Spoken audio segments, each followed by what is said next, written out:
Hi there, Sanmonani Molweni. Welcome to Fix Channel. If you're new here, please subscribe before the end of the video. If returning, thank you for love and support. I appreciate you. Siyaxoxa futhi guys. Ninganizwa ngokuthi umphehlo wedweshu. Umphehlo wedweshu mangilandela uhlobo lomuntu ongathanda ukuthula. Uthanda nje kuhlezi kunokukhuluma, kuhlezi kunokuxabana.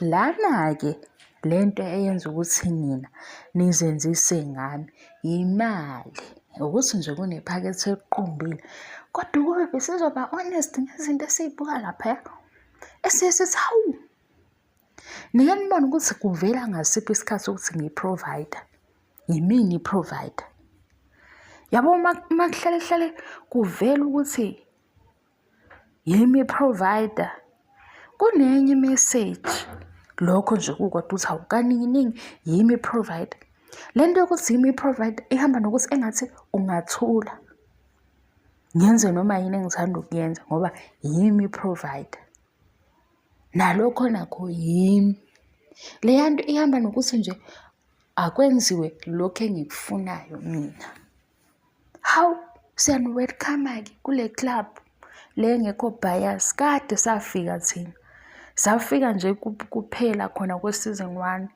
uthando nesithembu sibuka ukuthi nakho kuvela ukuthi kukhona unkosikazi omusha ofunekayo makuvelwa kuintroducewa le ndaba izofakwa egameni lokuthi izingane uyabona mayisiza kanjena why ngoba isibucayi manje iya-protect-wa imizwa yabanye-ke omama ababuka le TV show bekulesa simo.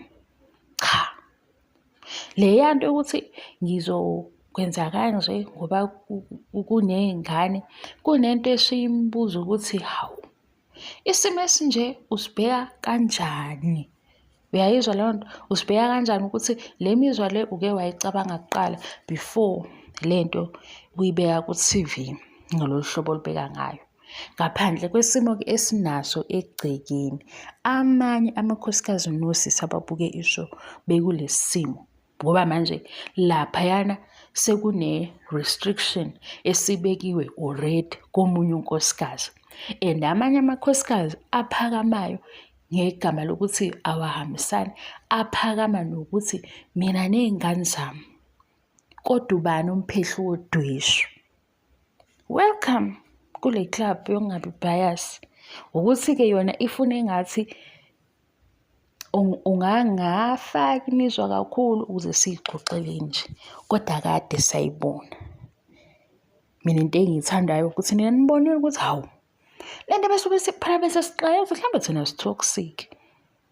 Ngithi mina hayi imali iyadidana imali le yenza nje ngoba isikhathi esiningi abantu vele bathatha isayidi lona imali lo okhuluma mhlawumbe sekuze kubala kuthiwa hey vele wafika engenalutho akasazwakali manje asisazi ukuthi ukufika mhlambe ne-suitcase eli-empty kusho ukuthi umqondo wakho wona awusali ngaphandle ngoba sekugcwaliswe kuleli suitcase lakho.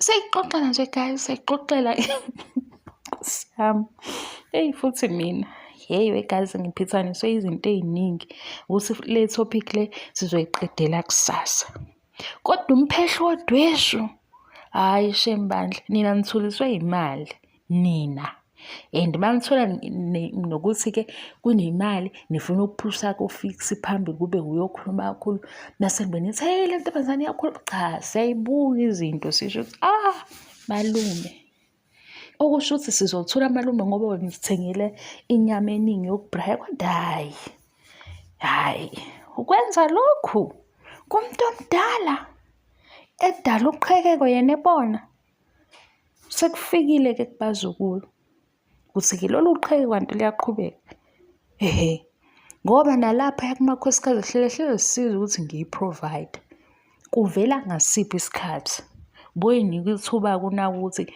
bakhunjuzwa nini ukuthi baphile impilo enjani nokuthi abaphumi nje noma bengathi bayaphuma ngeke bephume ngoba baphila le lifestyle abayinikwe yimi. Emalo Mina kodwa into engiyicela kini, ngenani ey'ndabeni kodwa nibuye niphume ukuze singagamanxi. Ngenani nibuye niphume. Kodwa umphehlo wodweshu siyamazi. Akuwona amakhosikazi inkinga. Ney'nkulumo hlale sizizwa nokubhonda. Uthole ukuthi omunye unkosikazi usedonswa kakhulu eceleni, kodwa uma edonsa kunegama lomunye unkosikazi. Mase siyayibuka lento sithi hhayi, i-unholy lento ngeke. Leyana, leyo ukuthi nizothi namathi nithi eduzane, nibe yisema-WhatsApp group ngamanye amakhosikazi ngoba enamaphutha. Kanti kwenziwani lana? I-unity le efunwayo iyiphi? Sibuye sithi kuyabhiziniswa-ke. Kodwa umphehlo wodweshu, hawu, hamba ubukisisa wena i-TV show sisazoxoxa. Naku season 7 nje uphinde waliphehla udweshu. Usefika nokuthi usingabakho ngoba ezalwa inkosana yala ekhaya. Kanti asitshelwanga ukuthi inkosana yilo othola emshadweni, lo oyithulelayo. Manje makuthiwa sekushiya nemibuzo, base kuba ngathi yithi sithanda iy'ndaba zabo ngenkani. Ngoba phela mase kuthiwa usingabakho ngoba ezalwa inkosana yala ekhaya. Hawu, sekushintshile guys. Ku-episode 1 ku-season 7 kushiwo njalo. Kodwa washo ekuceleni akashongo phambi kwamakhosikazi. Sangabe sisazi ukuthi siyashintshani le ndaba. Ningene niphumeke ey'ndabeni zabantu ngoba nizokhunjuza ukuthi nani ninezenu. Kodwa kuthe zenu anizinikanga ku-TV. Ne-TV show nayo njengoba ikhona ifana nencwadi ukuthi sifunde incwadi eyodwa. Manje yathi asisazi ukuthi seqa yiphi i-chapter kule ncwadi. Khona kuwubulungiswa yini ukuthi ufunde incwadi mase kuba khona i-chapter eyeqayo. Kodwa ningalahlekelwa yinhlonipho, ngiyacela. Bye.